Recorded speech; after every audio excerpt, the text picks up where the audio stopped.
I'm going to preface my questions with a comment. And since you released your reports, three reports last week, I've heard from hundreds of Canadians who have expressed their profound disappointment in this NDP Liberal government that over the course of almost 9 years consistently demonstrate a lack of adherence to basic procurement rules.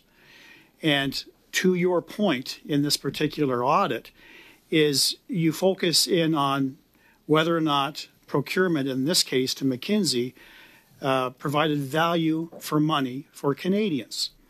And I take a look at your overall message, and you indicate quite clearly that federal contracting and procurement policies exist to ensure fairness, transparency, and value for Canadians, but they only work if they are followed.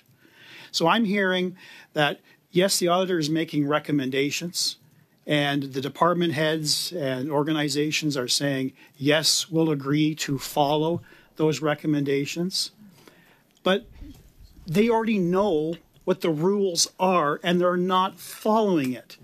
And every audit that I have been privy to from your office consistently shows a pattern of disrespect for taxpayer monies. So the question to you is, how do you define value for money from an auditor's perspective? So that's not always a simple question to answer.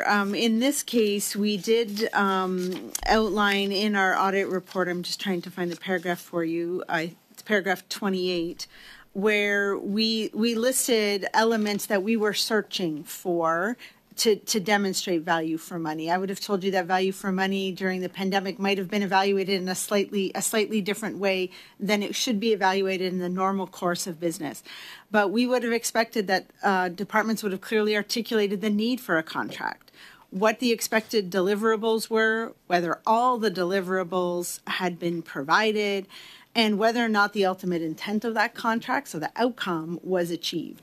Yeah. So we more than half, one or more of those, we could not see being demonstrated. The Government of Canada has published on its website that it must adhere to 4 fundamental principles of financial management.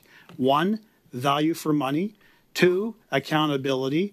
3, transparency. And 4, risk management.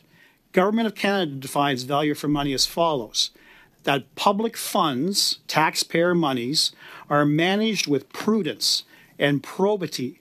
Assets are safeguarded and resources are used effectively, efficiently, and economically to achieve departmental and governmental objectives.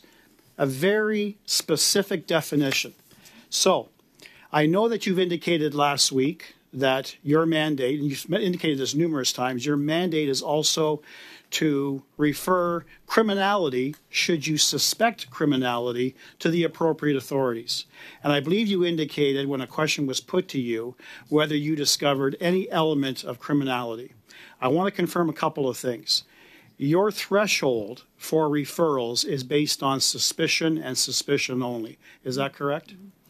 I mean, it is very rare that we would refer something to the RCMP or to law enforcement before our work is made public. But we're always happy to talk to the RCMP once it's out there. But we have not made a referral in this case. Do you agree that the Government of Canada holds its position as a trustee over public funds?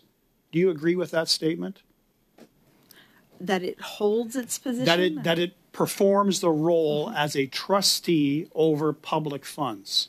Do you agree with that statement? I agree that it should be using public funds in a way that brings the best value to Canadians. Okay. Absolutely. You don't agree that they hold a trust relationship with Canadians?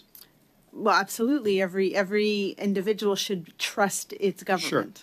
Sure. Mm-hmm. Which brings me to a potential criminal charge of breach of trust under Section 336 of the Criminal Code, a straight indictable offense punishable by a maximum of 14 years.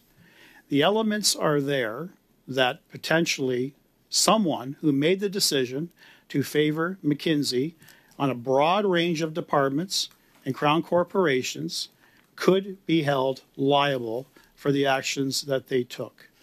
So, did you direct your mind at all to the potential that there should be a breach of trust investigation by appropriate law enforcement.